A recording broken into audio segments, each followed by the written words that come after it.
الحمد لله نحمده ونستعينه ونستغفره ونؤمن به ونتوكل عليه ونعوذ بالله من شرور أنفسنا ومن سيئات أعمالنا من يهده الله فلا مضل له ومن يضلله فلا هادي له ونشهد أن لا إله إلا الله وحده لا شريك له ونشهد أن سيدنا ومولانا محمدا عبده ورسوله أما بعد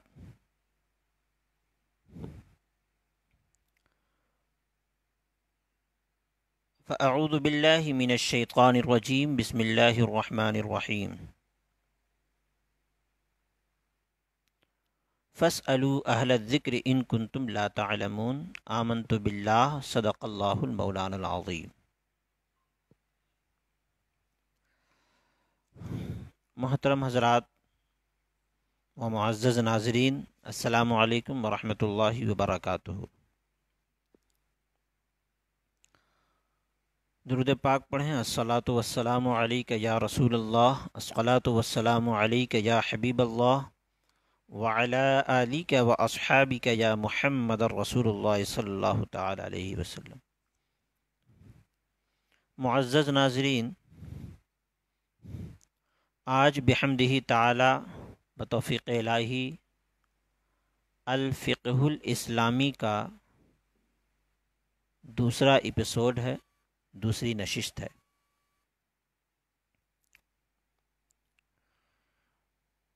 جیسا کہ آپ کو معلوم ہے کہ ہم طہارت کے باب سے ہم نے یہ پروگرام شروع کیا کہ پہلے لوگوں کو پاکی کے حوالے سے آگاہ کیا جائے، بعدہ پھر انشاءاللہ ترتیب وار ہم پھر دوسرے مسائل کی طرف آئیں گے۔ تو پچھلے نشست میں ہم نے بتایا تھا کہ قبلہ کی طرف رخ کر کے قضائے حاجت ہم لوگ نہیں کر سکتے اور نہ پیٹھ کر سکتے ہیں۔ آج جو روایت پیش کی جا رہی ہے، حضرت ابن عمر رضی اللہ تعالیٰ عنہ اس حدیث کے راوی ہیں۔ عن ابن عمر ان نبی صلی اللہ تعالی علیہ وسلم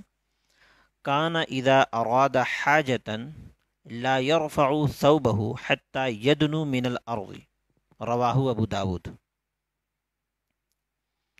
حضرت عبداللہ ابن عمر رضی اللہ تعالیٰ عنہ سے مروی ہے کہ نبی کریم صلی اللہ علیہ وسلم جب بھی قضائے حاجت کا ارادہ کرتے تو لا يرفع ثوبہ، تو اپنے کپڑے کو نہ اٹھاتے، حتی یدنو من الارض، یہاں تک کہ وہ زمین کے قریب ہو جاتے۔ اب اس حدیث سے ہم کو کیا سمجھ میں بات آتی ہے کہ بہت پہلے، یعنی کھڑے جب ہوتے ہیں ہم، جس مقام پر ہم قضائے حاجت کرنے جاتے ہیں، اس مقام پر ہم جب کھڑے ہوتے ہیں تو کھڑے ہونے کی حالت میں کپڑا نہ اٹھائیں، یہاں تک کہ ہم بیٹھنے کے بالکل قریب ہو جائیں تو پھر کپڑا اٹھائیں۔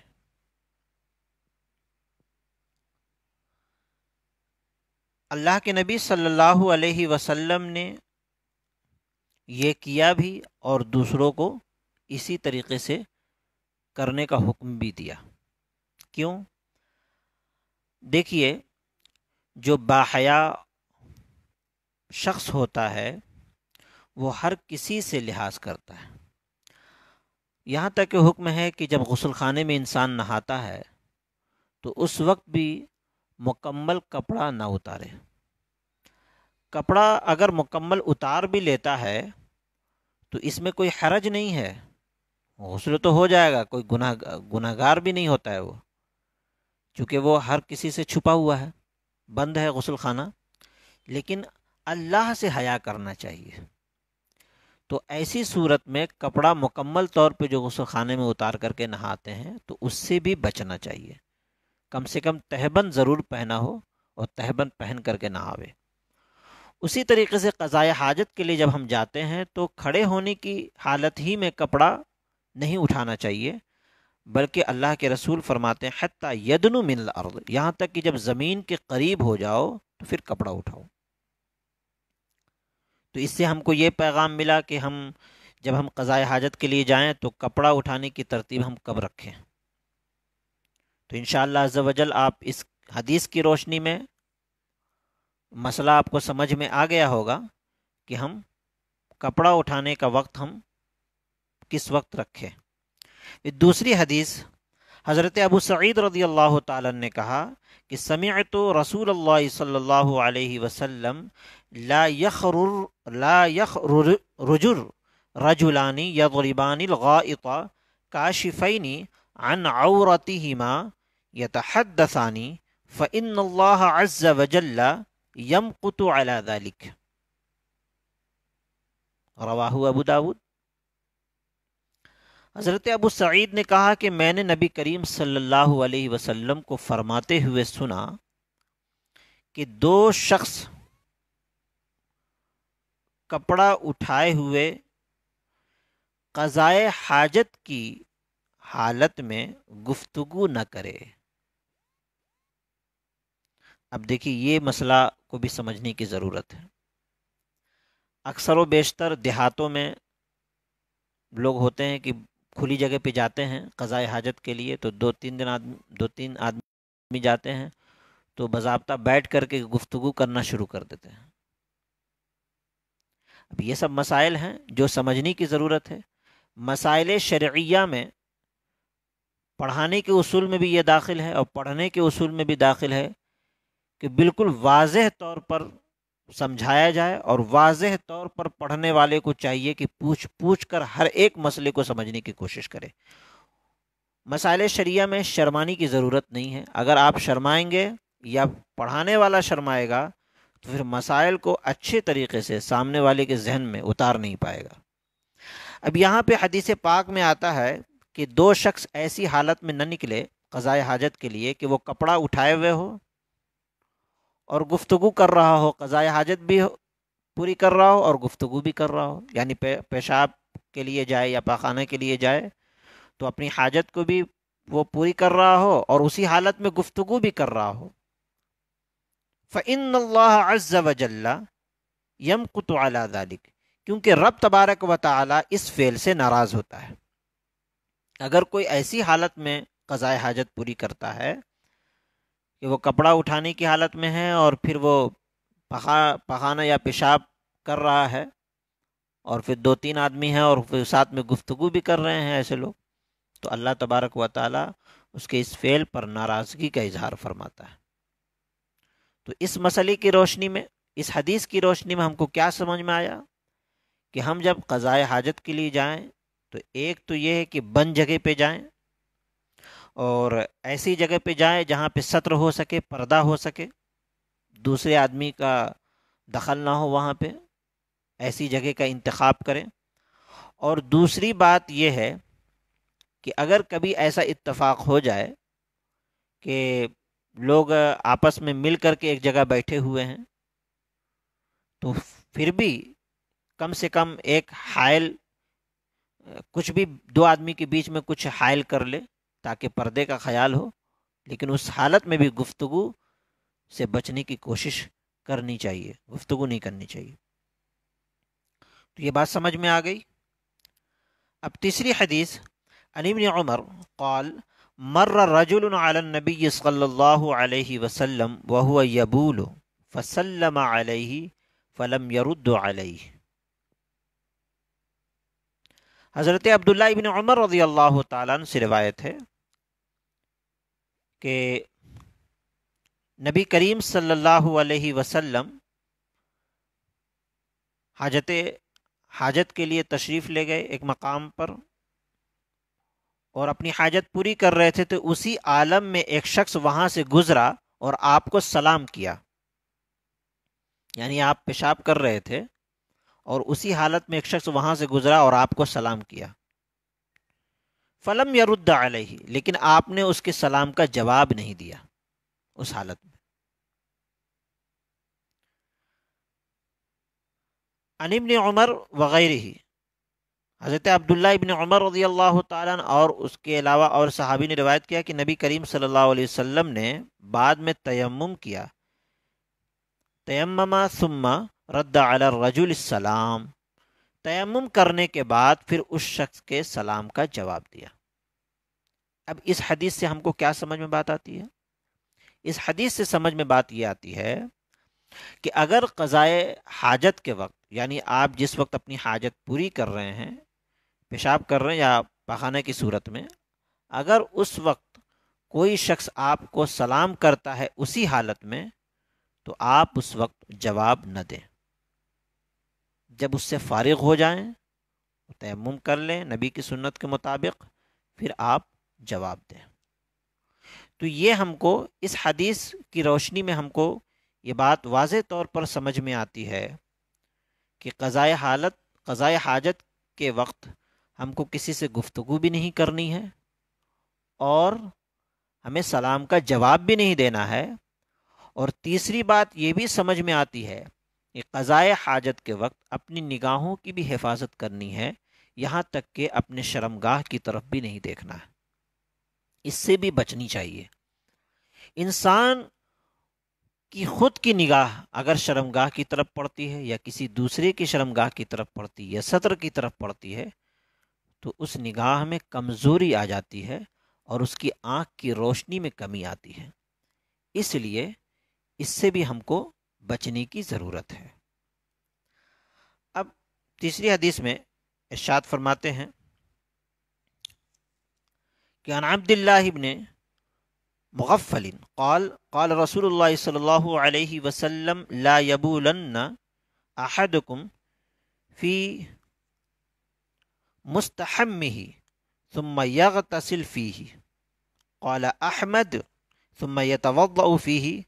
فإن عامة الوسواس منه۔ اب یہ حدیث دیکھیے، یہ بھی رواہ ابو داود، امام داود کی روایت ہے۔ یہ حضرت عبداللہ ابن مغفل رضی اللہ تعالیٰ عنہ سے روایت ہے، انہوں نے کہا کہ نبی کریم صلی اللہ علیہ وسلم نے ارشاد فرمایا لا یبولن احدکم فی مستحمہ، تم میں سے کوئی بھی شخص غسل خانے میں استنجا نہ کرے، پیشاب نہ کرے، ثم یغتسل فیہ،